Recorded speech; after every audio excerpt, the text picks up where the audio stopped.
All right, great. Well, thank you so much for being here. I know some familiar names and faces out there. As many of you know me. I'm Jessie Servi-Ortiz, the Managing Director of the Wisconsin Sustainable Business Council. We are a member organization that helps businesses with sustainability. And today we're going to be chatting with Corey about the Solar Share program. And it's really meant to be an information session and also sort of a brainstorming collective conversation. So we invite you to be a part of the dialogue. So thanks for being here. Corey, I'll hand it over to you. Thanks, Jessie. My name is Corey Neely. I'm the director of Wisconsin Solar Share Cooperative.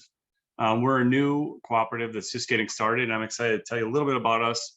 We'll talk about who we are, what we're doing, and talk about some innovations we're working on. And then I'm going to kind of bring the conversation to you and see, around a few topics and see what you guys are interested in helping or providing input on. So we're really in this kind of information gathering process with businesses. We've had a lot of outreach from individuals, but really I think it's important that we bring businesses into the fold and start talking about what our value is to businesses in the state. So I just want to start with a quote by Jigar Shah. He's talking about solar as a wealth creation opportunity. And he says that there will be nothing else that produce more wealth, more jobs, and more work. And up to this point, a lot of that has been true, but the wealth really hasn't flown to, or hasn't gone to everyday people and some of the businesses, that are in our state. So what we're trying to do is solve that problem of helping, the new green economy touch everybody's lives. So what is Solar Share? We were created by Renew staff and board members. It was an idea that they had. We received a WDC targeted industry project grant to help us get started. We've got partners and advisors across the state and in the cooperative community in Wisconsin. And our members are people, businesses, or other entities located in Wisconsin. So our cooperative is really limited to anyone or businesses located in this state. Some of our partners early on, mostly solar companies within the state, some of the advisory groups like Check Bay Renewables, but really our solar contractors in the state. Renew Wisconsin, again, listed on there as our kind of parent company or company helped spin us off. I'm a former utility rep for WPI Energy, so I used to work for helping businesses like some of you right there reduce your energy use, integrate renewables, understand your bills, things like that. I left there in the middle of the pandemic to become an entrepreneur, tried to start a business that was geared towards helping people understand energy use in their homes and be more proactive homeowners. Unfortunately, it didn't pan out, but I learned a lot, and really was what I needed to do at that time in my life. I own my home. I've got solar on the roof. My wife drives an electric car every day to Madison, and my kids are pretty much the reason why I do what I do.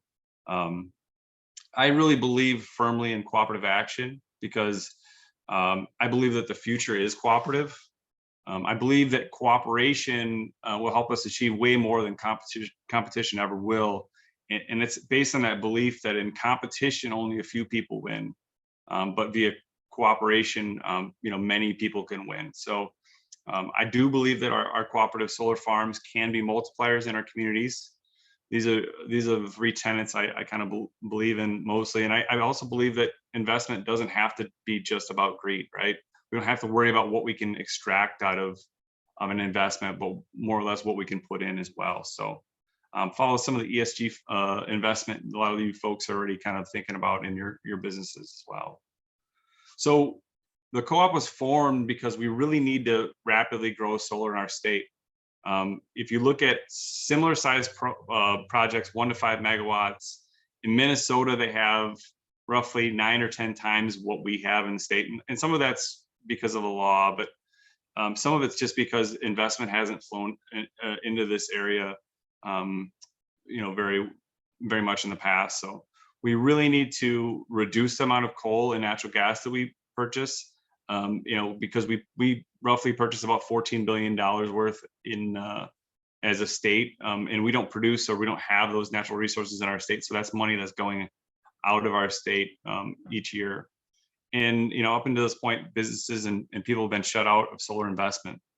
We think cooperative investment solves this problem, and I'll talk a little bit more about that quickly. The secret sauce is that cooperatives help small groups of people do big things, right? Working together, we do stuff that either big investors or other investors really aren't interested in doing, or maybe just don't have the right motivations to do. So cooperative investors will invest in things, and returns aren't as big. I think about my time as an entrepreneur and pitching some of the folks on our software idea. A lot of those folks were looking for 20x returns, right? Those 20x returns aren't really there in every climate solution that are out there. So if we can have everyday people focus on what we can do and what we can get done these days without the expectations of 20x returns, then we can get a lot more done when it comes to climate change and green technology.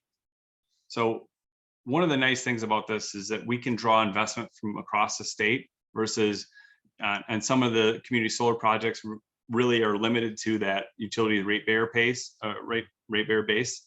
So within that utility footprint, we've got, let's say 200,000 customers.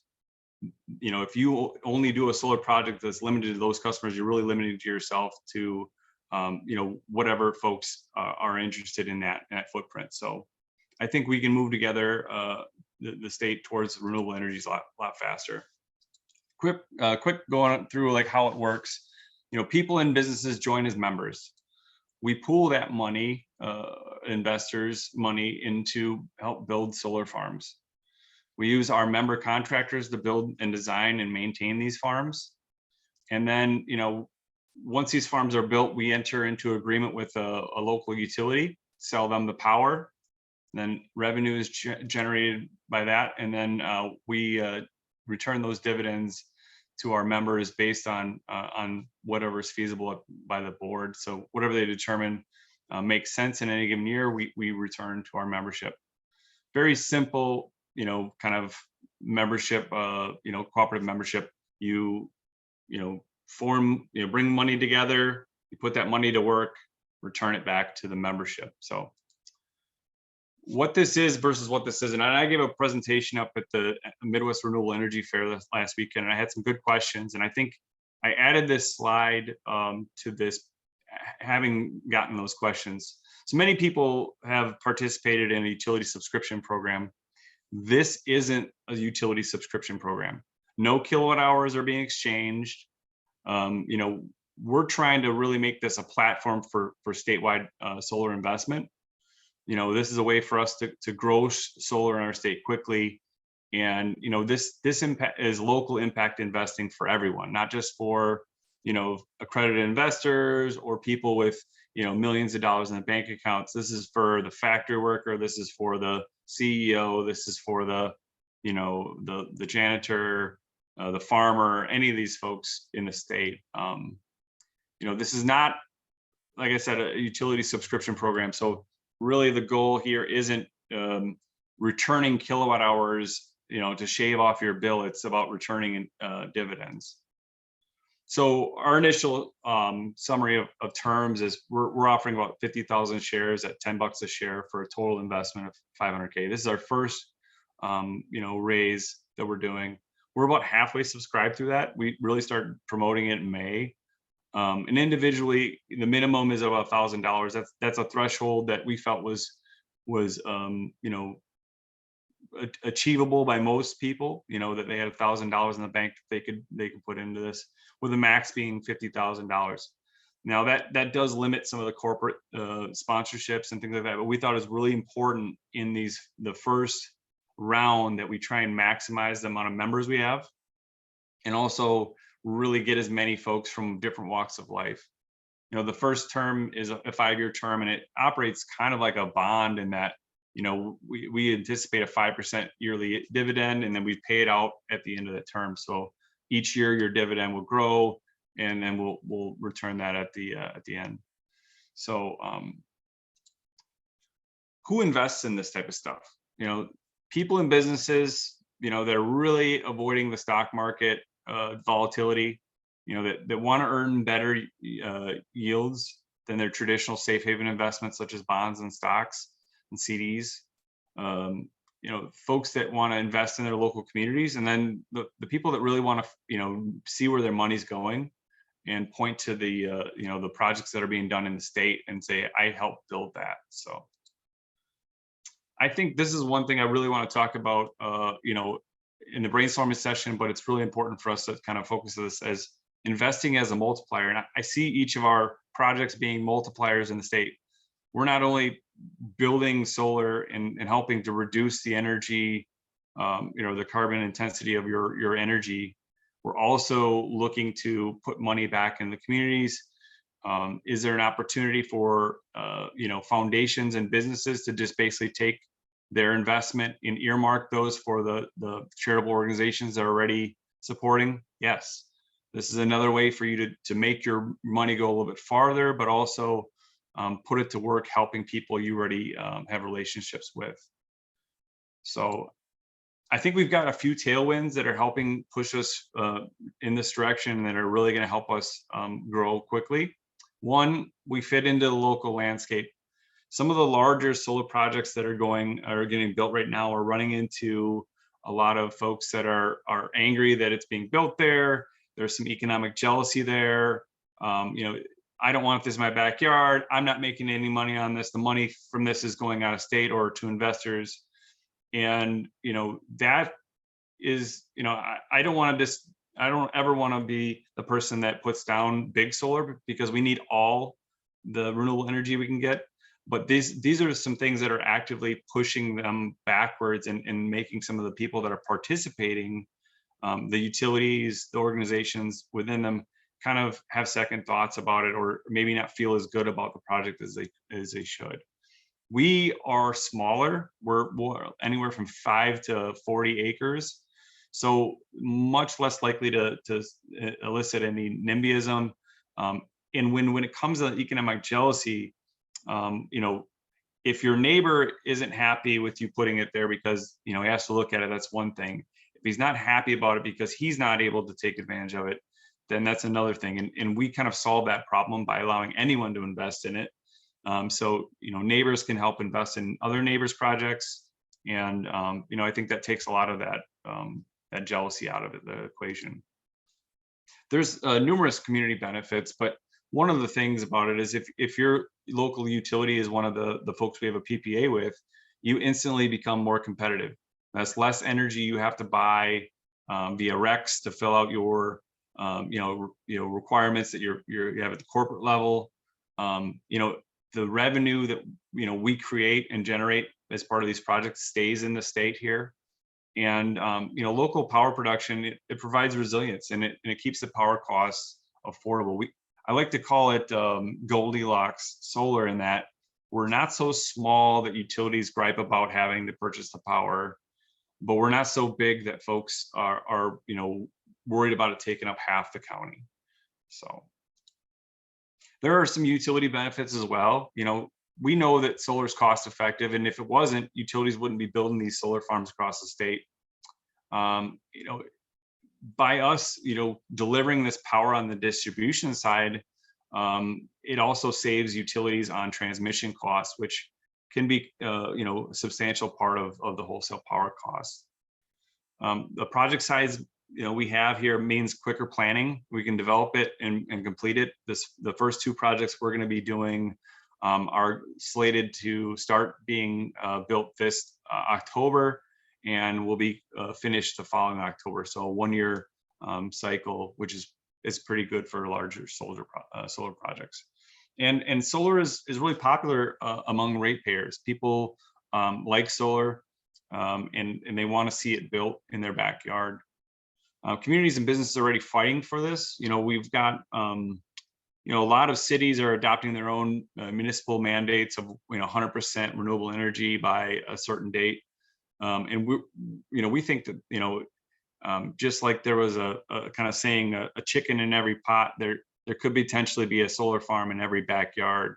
I think that this being locally owned and community scale creates a connection between utilities and their customers, which is important. You know, for businesses, it's important to know who your utility rep is, and for utility, it's important for your customers to know that you're providing value. And what better way to provide value or develop a relationship than to co-own a generating asset together? So there is a lot of room for innovation in this field. One of the things that we've been talking a little bit about recently is agrivoltaics. So this is the ability to grow actual, vegetables and shade-tolerant species of plants beneath your solar farms. The other thing is, that would really grow the ability to have your local community access clean produce, but also provide an opportunity for local businesses to grow. Cooperation amongst solar companies, is really important to us. Is there opportunities for us to help lower the overall cost by doing, large group buys, things like that? The models for investment with solar on this in cooperative form, it lends itself to other technologies as well. And this is something I'll bring up in the brainstorming session. We feel like this is an opportunity, for foundations to help more people. So what we're trying to do is find the foundations where this fits into their investment kind of ethic, and kind of reach out to those folks and say, all right, how can we make this a multiplier for the people you're already serving? So let's jump into the brainstorming session.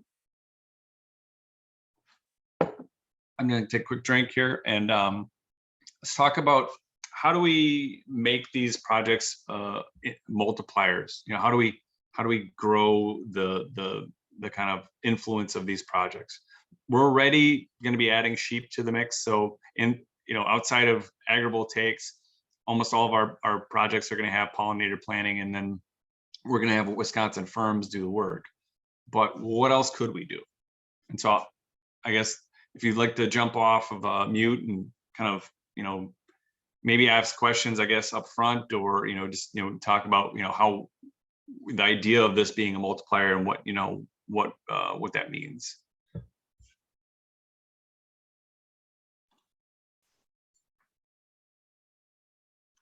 I would say maybe if you have start with any clarifying questions, if anybody have any questions about the model.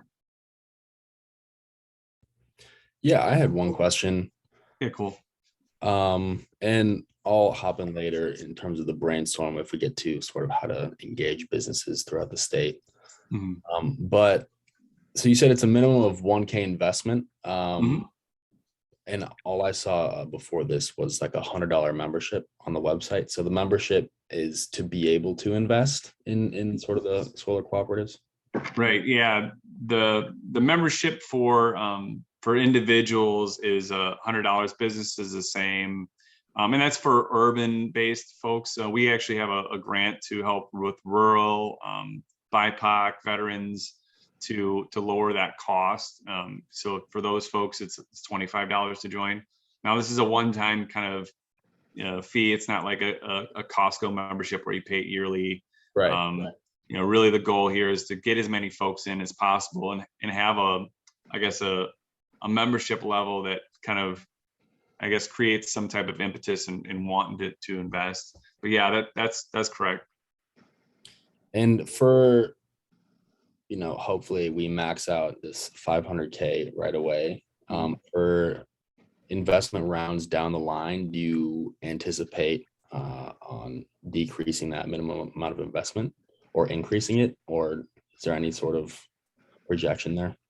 That's a good question. So we actually had a congregation out of Milwaukee that reached out and wanted to do a congregation specific raise. So let's say that they wanted to build a project that served their facilities. And they said, well, what if we just, we capped it and we only let members of our congregation invest? I said, well, I think each raise could be its own thing.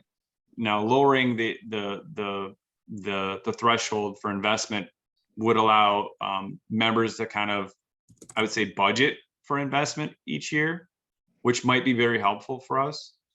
Increasing the level would also allow some of the businesses to see a little additional value. So right now it's at a max of 50,000. This is something I thought about. Let's say you're a hospital or, you know, a really big organization that does a lot of investing already. That's not a whole lot of money, you know, that you're going to earn over 5 years. You figure about $12,500, right? If it's a 5% return each year on that initial $50,000 investment. So if we raise it to 100,000 or you know, or higher, you know, you could earn more money for your organization or charity or whatever group you want to work with. So yeah, we have talked about that. We would like to get to a bigger raise as well. So this first raise is kind of I think what we felt like was a doable raise in the current economy and in the current climate. And we thought that it would give us an opportunity to make some early investments, which we're going to be investing in a couple solar projects with this money, and really kind of just prove that the model works, right? You know, there's other solar folks out there that are doing something in this field. There's one in Minnesota, one in Massachusetts. We needed to prove that this like solar model worked for Wisconsin. You know, Legacy does a really good job with their model, but that's behind the meter versus utility scale. And so we wanted to dip our toes in without getting too ambitious, and also proving that this works so that other folks will be interested in joining. Can you talk a little bit more about the ownership piece of it? So if people invest, then are they technically owners of that system? And then how do the actual energy produced, or you're saying this is utility focused, so you're working within different utility regions to develop projects? Yeah, on a lot of solar projects, you'll have a project owner or an LLC that's created on a basis. You know, generally, you know, the project developer will create the LLC. The LLC will own and manage the project over periods of time. In the first two projects, actually, we're gonna be landowners in those scenarios. So what we'll end up doing to generate revenue is owning the land, leasing it back to the project developer LLC, and earning, like, you know, monthly lease payments, right? So for us, it doesn't really matter how we generate revenue. You know, the model is pool money, you know, put that money to work, generate revenue. In this scenario, we're going to pool money, purchase land, you know, lease that land and generate revenue. In the future, you know, we may take over the role of the equity investor. So normally in a solar project, you'll have a tax equity investor, you'll have a normal, you know, equity investor, you have a project developer, and, you know, depending on where you sit in that capital stack, you know, there's different money that comes to you, right? So if you can provide more money to the capital stack, you tend to get better returns, or returns that are earlier in the project. So we're not going to be in the business of realizing tax equity, because that's a whole nother animal that we're not trying to get into. But we are taking over that role of the accredited investor, kind of essentially becoming them when, you know, individuals couldn't ever invest in this stuff if they weren't accredited investors. So we solved that kind of that barrier that it already existed by kind of becoming that accredited investor. I don't know if that's it's a little complicated. I get that, but and then when it comes to utility, like, the utility ultimately is our customer, right? And so, you know, without having a PPA, which is a power purchase agreement, in place, you know, we wouldn't be building these projects, right? The utility has to want to buy them. And for many of the distribution size or municipals and co-ops, you know, they have, you know, carve outs or opportunities to increase their renewable portfolio. And so this fits into that model for them. You know, for the folks that are already generating or transmitting it, this might not make sense to work with them, because that's just not in their business model. And the same kind of goes for some investor owns. They might want to own and build their own so that they can earn a rate of return for their shareholders. So. Well, and what I was sort of getting at, but I understand better now, it's really just the investment in the clean energy piece of it that you're sort of facilitating, because a lot of the businesses that we work with are looking to take credit for those solar projects to reduce their own emissions. So is that a part of the vision for the future, or? Yeah, so one of the nice things, I guess, about this is that, for those businesses and people in that community, they get, a higher amount of renewable energies without actually adding any cost to their bills. We're not cross subsidizing this with ratepayer funds or anything like that. This is actually just primarily an investment. Now, the goal is really to have as many solar projects built throughout the state as possible. And if you think about traditional community solar projects, usually you have a subscription model. The utility would roll it out and say, okay, we've got 200 kilowatts or kW of capacity here. We're going to open it up, and people can buy their individual shares, and then they can assign that value to them. Well, if you're only drawing from that footprint, then if that doesn't sell out, or if you're limited to that size, then really that doesn't offer a whole lot of value to the utility. Plus, there's a ton of value lost in the administration, right? So making sure that everybody gets the credits on their bills, making sure all this stuff amounts to value lost, right? So either the utility's losing value, or the person who would be purchasing the subscription would be losing value in that arrangement, just because of the administrative work. In this scenario, there really is no value loss. The utility gets the full value of the power, and the investor gets the full value of the I guess the rewards and dividends.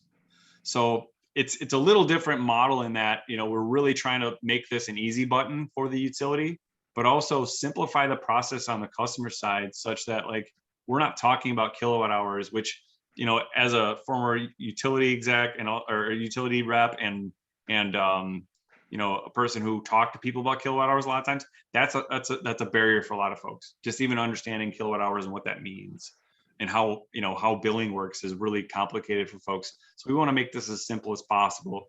It's an investment opportunity. You can invest in helping to clean up our grid.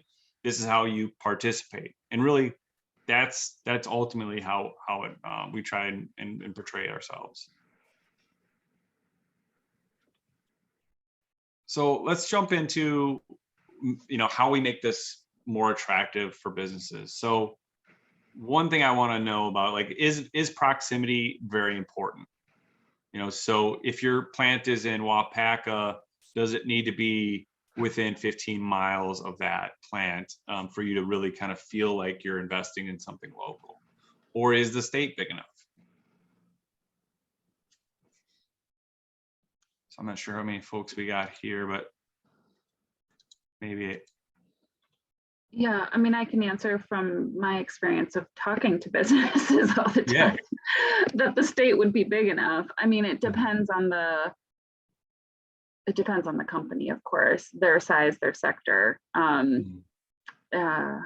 But in many cases, it's hard enough to source local power, so renewable power, so that if it's in the state, that matters, I think is important to people. And I think it'd be a better community story for them if it was 15 miles down the road. Well, I think you've seen this with Organic Valley and some of the projects they've done. Same with Gunderson, Gunderson Lutheran out of La Crosse. I mean, it is important that it is somewhat local. For us, we really want to make sure that we're tying, or we're making the arrangements with folks and understanding what is local to you. Is it enough for you to point to it in the backyard?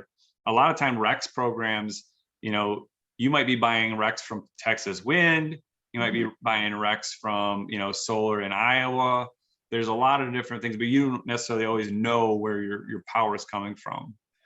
Our goal is to provide like opportunities for you to say, okay, well, this is a place that I grew up. I don't live there now, but it's in my home state. This is what I'm helping to invest in. Mhm. So I had some ideas while you were talking sort of about this, making it attractive for businesses.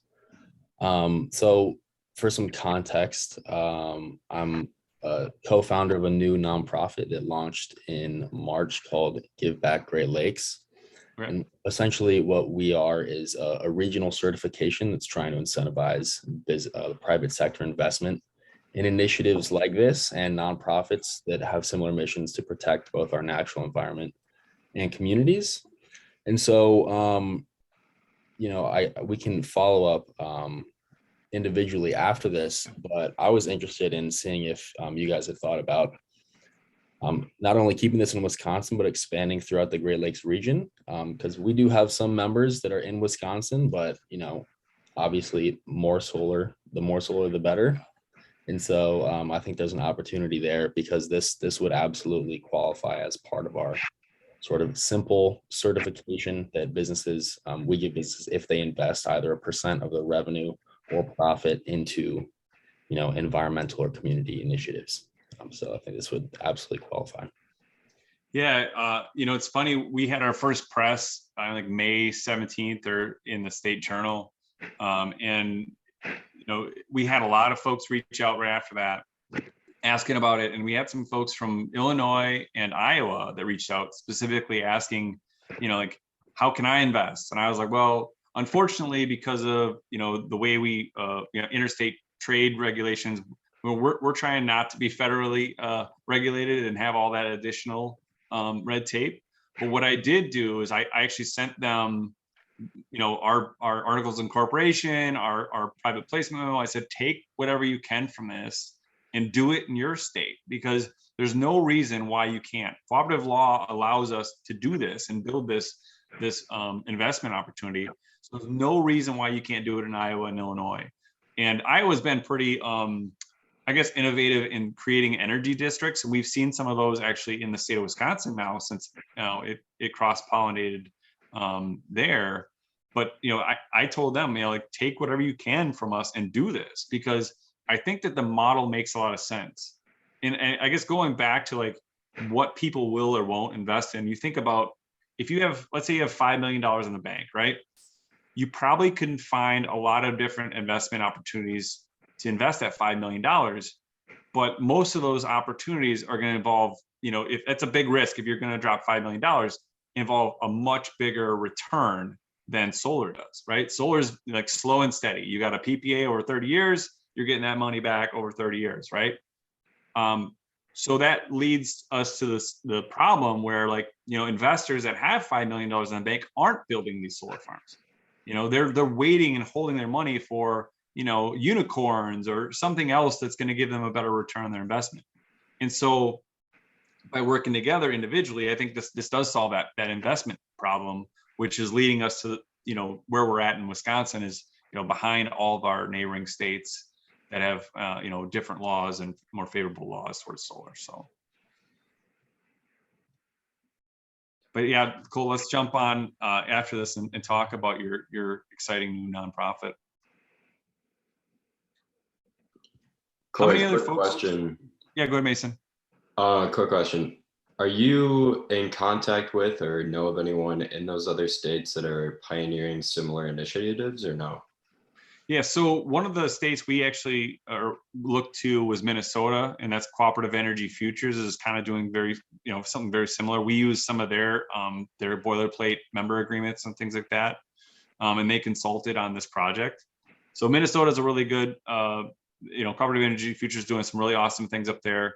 They were more like behind the meter, 100 kW, 200 kW projects. Legacy Solar, like I mentioned, in the state here is already doing some behind the meter projects and allowing individual investors to invest in those. So that was another model I think that, we looked at as kind of an inspiration. Massachusetts has a program that's doing clean energy investment in a variety of different ways. one of the things about the coast, like a lot of your innovation in energy is happening on the coast for a variety of reasons. One, constraint is an issue out there. Like being able to actually get the power they need means that investment in storage and other things makes sense financially today. The other issues is high energy costs and demand issues around that. Plus the rolling blackouts that you've seen in California. These are all leading to a lot of innovation. When people, experience pain or problems, they tend to innovate around it. And in Wisconsin, we've got relatively low energy costs. Our grid is pretty stable. And so, we haven't seen the innovation that we see in other places. Focus on Energy, when it came out, was groundbreaking. It's an amazing program, but it roughly hasn't changed in the last, 20 years. So really the innovation that we're seeing on the coast is what's driving what we're thinking about. But I still go back to, if we can prove that cooperative investment works for solar, we can prove that it works for other technologies as well, such as storage, such as, other things that, net zero housing, workforce housing. These are things that, if we can get little investors to crowdfund money on, we can do some pretty neat stuff in this state, without the high energy costs and the problems. Yeah, that's awesome. And like Cole said, I'd love to follow up with you about how we might be able to work together, because that sounds like something that we're sort of trying to pioneer on our end as well. So yeah, that's exciting. So I guess one thing that had come up early on, and I haven't really had a whole lot of conversations around it in the past, was an employee match program. One of the groups that reached out to us didn't have a 401k. They were a smaller business. I think they're a nonprofit themselves, but they were talking about possibly, investing in this as a business and then offering a match to any employees. Would that be something that might be interesting, for a business? I know that we're relatively young and, maybe down the road, this would be a program we'd offer, but does that make sense to folks? Or is there concerns around that, I guess? There used to be Community Shares, I think was the name of it, in Milwaukee. Okay. There was essentially a nonprofit that did just that. They helped match employee funds with the values of the employees for investing, both, and then the employer could match that. I don't know if they're around anymore, but so anyway, they would come and find programs like you, and then you would become an option in their suite of options. And so, yeah, I mean, I think for larger companies that are doing that sort of thing, I think having this as a mix makes sense, because it's just reiterating the corporate value. I'm not sure you can see the chat, but I also just wanted to let you know that. Yeah, I was just pulling that up too. Oh, okay. Had said that, if there was a plan for expansion in her area, and they're located in central Wisconsin, yeah, that they would support the investment. So it definitely, I mean, she's representing a business, a framework. So yeah. Our first two projects are actually going to be in the Mauston area. So Mauston, I guess north of Mauston and south of Mauston, we have two projects that we've identified. Together, they're about 4.5 megawatts of solar, and they're going to be feeding into a local distribution cooperative called Oakdale Electric Cooperative. I anticipate us working primarily with munis and co-ops in the beginning, just because the not-for-profit model that they employ in their business kind of fits with what we're going to be doing. It also, it just means that they're less likely to be able to build these things on their own and kind of handle it from the beginning to the end process. So yeah, I middle of the state, western Wisconsin, northern Wisconsin, most of the areas. One of the benefits, I think, in this is that your business doesn't have to look to your utility. If you, let's say you had a utility that wasn't really doing and offering this stuff, you could invest in it and then point to your utility to say, we are investing in this, we care about this, and we'd like you to have more programs like this. And it kind of just proves that there's a market there before the utility can tell you, no, there isn't. And I think that's another value in this. having come from utilities, I think utilities are slow to move, right? And that's some of the good thing about them, but also, they don't want to like take a risk and try something new and risk, spending tax or ratepayer funds on something that, maybe doesn't work. Well, if we can do that on the cooperative side and prove that this works and say, hey, look at all the different value that we provide to this local community, maybe you should try that in your backyard. Maybe there's a value there in your local operating business having this to point to when shareholders come to visit, right? So let's I'll jump on to the next one, just trying to be cognizant of slides. So what other ways could we cooperate? I know businesses are looking to add solar to their facilities because that is a really good way to point to the sustainability initiatives that you're doing. But is there an opportunity for us to, be able to help provide lower costs to business members? So, we buy truckloads of solar panels. Can we provide those, at a lower cost to members as a service? Is there an opportunity to provide, through agrivoltaics, a food production program that serves your campus? I know that some businesses in the Madison area already employ people to grow, food for their campus. So it's just something to think about, how we could possibly, cooperate in other ways. I think something Jesse mentioned earlier, which we found has been popular with businesses that are sort of in a sustainable mindset and niche, is finding a way to connect the investment to some sort of offset, whether it be, this investment has helped us offset X amount of greenhouse gas emissions because it's sort of an alternative to coal plant or power from a coal plant or a natural gas plant or something like that. And obviously, more about how the numbers work out with that. So, but just something in that general context, I think. Yeah. And RECs are always an interesting, concept. The idea of RECs and offsetting energy, a lot of folks, they want it to be local, right? I consider us that local organic solar farm that you can point to, and say, this is local. This isn't Texas wind. This isn't like a resource that was going to get built anyways. We helped build this.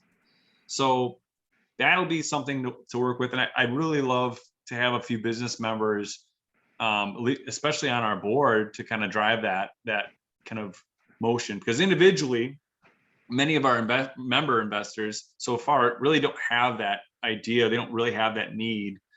And the question would always be, does the local utility retain the RECs, or is there a market? In the state of Wisconsin, there really isn't much of a market for RECs compared to Illinois, where they have a developed, functional REC market out there. So it'd be interesting to see if we develop one, how we could kind of, work around that to make sure that those RECs are used in the state, and those businesses are able to market those or use those as a marketing opportunity. So this is I don't know, just a connection. So I saw Alicia's picture in your board members. When I used to be the sustainability manager for Outpost Natural Foods, and I worked with her specifically when she ran the Repower Now program to purchase our RECs from local providers, right? So, and I know that was sort of uber challenging to sort of piecemeal things together, but of course, she was also a little bit ahead of her time with that. So I think there's definitely interest there. I mean, I know we paid a premium for it at the time in comparison to the market prices today. But yeah, I would just reiterate that that's what a lot of businesses are looking for. They want to be able to claim use of that renewable energy towards their operations in some capacity, whether it's RECs or it's, through their utility or in some way. Yeah, and I've yet to do the math on like how much we're going to boost Oakland or Oakdale's kind of renewable portfolio.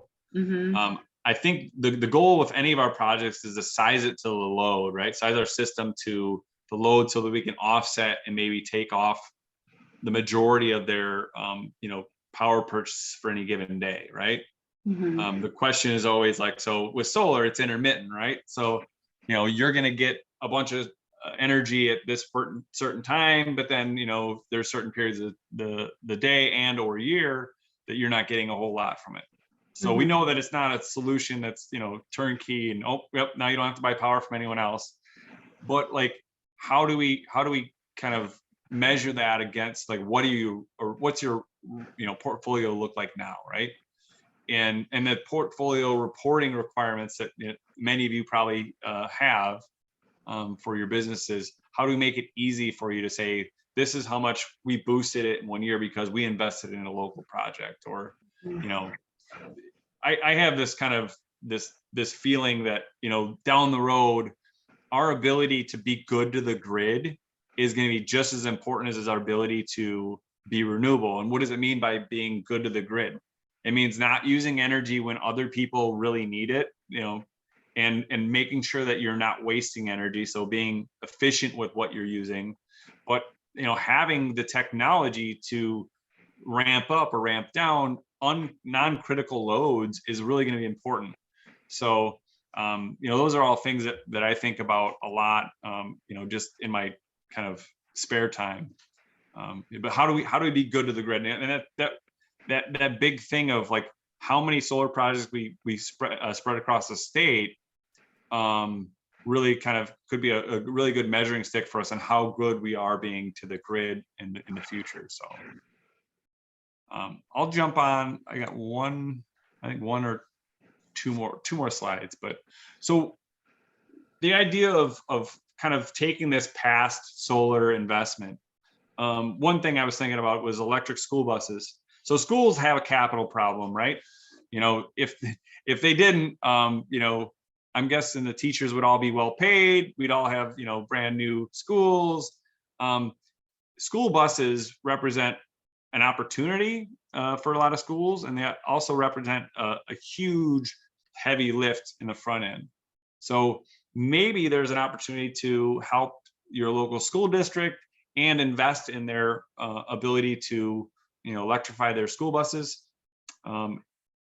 School buses are essentially rolling energy storage, and their use cycle actually really helps with peak shaving.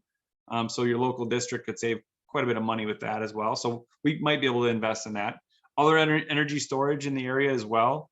I would like each project that we do to be storage ready, because storage, that missing piece really at this point to really decarbonizing our grid as quickly as possible, but also provides a lot of resilience to the local grid and local communities if there's ever a major catastrophe or another issue. So the other thing is net zero workforce housing. We know that houses are being built today, but are they being built so people can afford them, or that people that might work in some of your businesses can afford to purchase them, right? And another thing we think about now is energy burdens within, how expensive is it to live in your house over the amount of time? Can you not only live there, but can you afford to pay your utility bills, right? So net zero workforce housing, it reduces the burden. There is an opportunity to do it, and not just do it because it makes financial sense, but do it because it's the right thing to do in your communities. And it allows you to have the workforce you need to make your products. So, and then the other thing was, potentially, funding energy efficiency systems with longer paybacks that maybe don't meet your hurdle rate at the corporate level, but really should be done anyways because they're the right thing to do. So I know this isn't as much a brainstorming session as it is, me kind of throwing ideas at you and seeing the looks on your faces, but I really want to kind of ideate around this, and I think this is the type of ideation that we need to be doing as a group. And I'm hoping that as we get more business members, we can do it with folks in those positions. And then I guess lastly, like, who else should we be talking with? Hospitals, foundations, LEDOs, communities, and county associations. Who else outside of those groups should we be really speaking with? Corey, I mean, I think that any and all avenues of potential, partnerships and working with other organizations is helpful. So I wouldn't, close any doors in that regard. I think that you Yeah. guys are on the right track, and, pursuing any of those would be a good idea moving forward. And Yeah. one specific idea I had is we're sort of finalizing a partnership with carbonfund.org, and we also reached out to organizations like Climate Neutral, and they are sort of much larger organizations that do sort of the carbon credit assessments and also connections with businesses for funding. Okay. And they invest in collect a lot of that money and then invest it directly into renewable projects. And so I'm sure that that could be an opportunity to not only get investment in the state of Wisconsin for your organization, but also spread sort of the model to different states. Yeah, I appreciate that.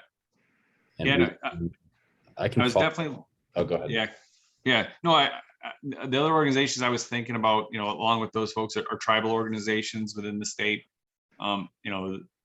Many of the tribal organizations in our state are leading on clean energy projects. I know the Bad River microgrid project was a really interesting and innovative project. But energy sovereignty amongst those tribes is really important. The other things I'm trying to reach in, make this a workforce development component as well. So reaching out to the tribes, but also, BIPOC organizations within, the Madison, Milwaukee area, trying to create a kind of pipeline to getting folks in this field. If any of you have gotten solar on your house recently, you know how hard it is to get multiple bids. So we do need as many workers in this field as possible. So yeah, I appreciate Cole and Mason, your suggestions. We're getting pretty close to the end here. I appreciate you listening to me chat and for your input on this. I'm a proud WSBC member now, and I'm really excited to join other sessions and listen to your conversations and your pitches. So I'm excited to be here. So. Well, I don't know if anyone else has any other thoughts or questions for Corey. I appreciate you taking the time to share with us. I mean, I think the Outpost was a co-op, so I'm very familiar with the co-op model, and I think it is a great business model. And so I think that structure in that model is good. I think, we can always put more information in like our newsletters about your initial raise. So if you want to send us, any information that way, we can put that in the newsletters. And even continuing to do more sessions like this going forward. And as we work with particular businesses, I know businesses have different needs, but I'm always happy to sort of put you directly in touch with folks who I know are either passionate or interested in this topic. So I appreciate it.